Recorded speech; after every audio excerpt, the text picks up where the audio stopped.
नमस्कार दोस्तों, आज हम एक ऐसे डेवलपमेंट पर बात करेंगे जो भारत की सिक्योरिटी के लिए बहुत बड़ा चैलेंज बन सकता है। देखो ये तीन लोग मिलकर क्या कर सकते हैं, लेकिन बात करते हैं इस पे। ब्लूमबर्ग और टाइम्स ऑफ इंडिया की रिपोर्ट्स के मुताबिक तुर्की या पाकिस्तान सऊदी अरबिया के बीच साइन हुए डिफेंस पैक्ट में शामिल होने के लिए एडवांस टॉक्स में है। मतलब कह रहा है कि हमें भी शामिल कर लो। तुर्की को नाटो में बहुत ज्यादा इज्जत नहीं मिल रही है इजराइल की वजह से। इजराइल बार बार अमेरिका से बोल रहा है कि इसको बाहर करो नाटो से। एक बार ये नाटो से बाहर कर दिया गया इजराइल के कहने पे, तो ग्रीस और इजराइल मिलकर इसकी खबर ले सकते हैं। इसलिए तुर्की चाह रहा है कि इस नाटो से निकलकर एक इस्लामिक नाटो बनाया जाए। सितंबर 2025 में पाकिस्तान और सऊदी अरबिया ने एक पैक्ट साइन किया था, जिसमें एक क्लॉज है कि किसी एक पर एग्रेशन हुआ तो सब पर हमला माना जाएगा।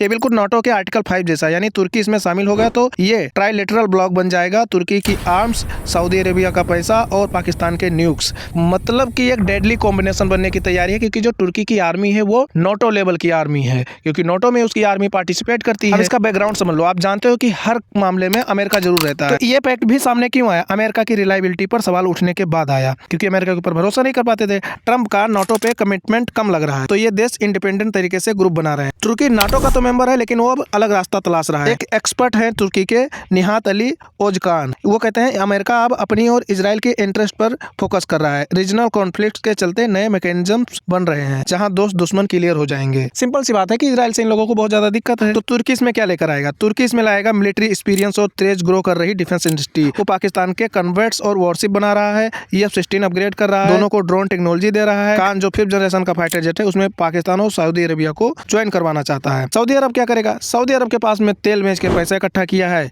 वो इनको देगा कि अपनी मिलिट्री को मजबूत बनाओ। पाकिस्तान क्या करेगा? अपनी न्यूक्लियर वेपन्स देगा, बैलिस्टिक मिसाइल्स और मैन पावर, क्योंकि इनके पास में काम धंधा है नहीं, तो कोई भी अगर 100 रुपया देगा तो वहां जाके बंदूक लेकर खड़े हो जाएंगे। ये कॉम्बिनेशन बहुत पावरफुल हो सकता है, क्योंकि न्यूक्स, एडवांस आर्म्स और अनलिमिटेड फंडिंग। अब भारत के लिए क्या प्रॉब्लम बन सकता है? तो पाकिस्तान की मिलिट्री स्ट्रेंथ में बड़ा बूस्ट होगा इससे। मई 2025 में भारत पाकिस्तान के बीच 4 दिन तक मिलिट्री क्लैश हुआ था, आप लोग जानते हो, जिसमें पाकिस्तान के 11 एयरबेस उड़ाए गए थे और पाकिस्तान ने सोशल मीडिया पे इंडिया के बहुत सारे फाइटर जेट भी गिराए थे। अब एक बात आप क्लियर रखो कि तुर्की ने अपने लोग भेजे थे जो ऑपरेट कर रहे थे बैक्टार कंपनी का TB2 ड्रोन, और उसमें 2 तुर्किश मारे भी गए थे, और सैकड़ों ड्रोन दिए थे पाकिस्तान को तुर्की ने। इसका मतलब है कि तुर्की तब भी सपोर्ट कर रहा था पाकिस्तान का, इसलिए पाकिस्तान बहुत ज्यादा रिलायबल मानता है तुर्की को अपने लिए। अब अगर ये पैक्ट फाइनल हुआ तो पाकिस्तान को तुर्की के एडवांस टेक और सऊदी अरब का पैसा मिलेगा, और पाकिस्तान के पास में पहले से ही न्यूक्लियर पावर है, अब बैकअप और मजबूत हो जाएगा। अब कश्मीर या बॉर्डर पर कोई टेंशन हुई तो पाकिस्तान ज्यादा कॉन्फिडेंट तरीके से इंडिया से डील करने की कोशिश करेगा। मान लो इंडिया के साथ में पुलवामा टाइप का या कोई पहलगाम टाइप का टेरर अटैक हुआ और इंडिया ने बम्बार्डमेंट करने की कोशिश करी, तो ये बहुत ही स्ट्रांगली रिएक्ट करेगा, क्योंकि इसके पास में पूरा ग्रुप रहेगा और ये कहेगा देखो हमारे ऊपर अटैक हुआ है, आओ सब लोग।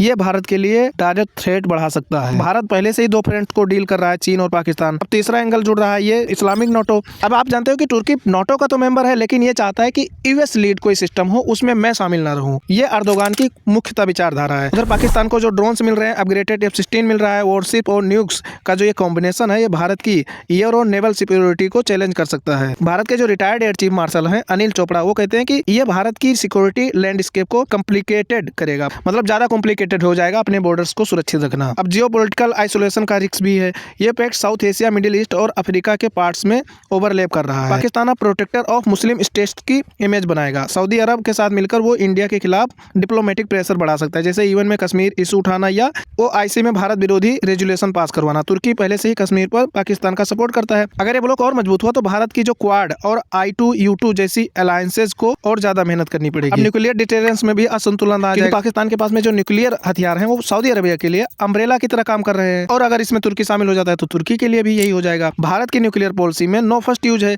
लेकिन अगर पाकिस्तान ज्यादा एग्रेसिव हुआ तो बैलेंस बिगड़ सकता है। लॉन्ग टर्म में भारत को अपने डिफेंस स्पेंडिंग और टेक्नोलॉजी अपग्रेड पर ज्यादा फोकस करना पड़ेगा, ज्यादा पैसा खर्चा करना पड़ेगा। वैसे ही सिर्फ जम्मू कश्मीर की वजह से इंडिया को इतनी बड़ी मिलिट्री रन करनी पड़ती है, और पूरा साउथ एशिया एक जंग का मैदान बन सकता है। अफगानिस्तान पाकिस्तान बॉर्डर पर क्लैशेस चलते रहते हैं। तुर्की कतार मेडिएशन तो कर रहे हैं, लेकिन कोई ब्रेक थ्रू नहीं मिल रहा है। ये पैक्ट रीजनल टेंशन और बढ़ा सकता है, क्योंकि ये तीनों देश ईरान से इंपेक्टेड होते हैं। भारत के लिए मतलब यह है कि सिर्फ वेस्टर्न फ्रंट यानी पाकिस्तान के अलावा मिडिल ईस्ट में भी इंटरेस्ट प्रभावित हो सकते हैं। हमें अपने defence capabilities, drone, fighter jets, missile और तेजी से बढ़ानी होगी।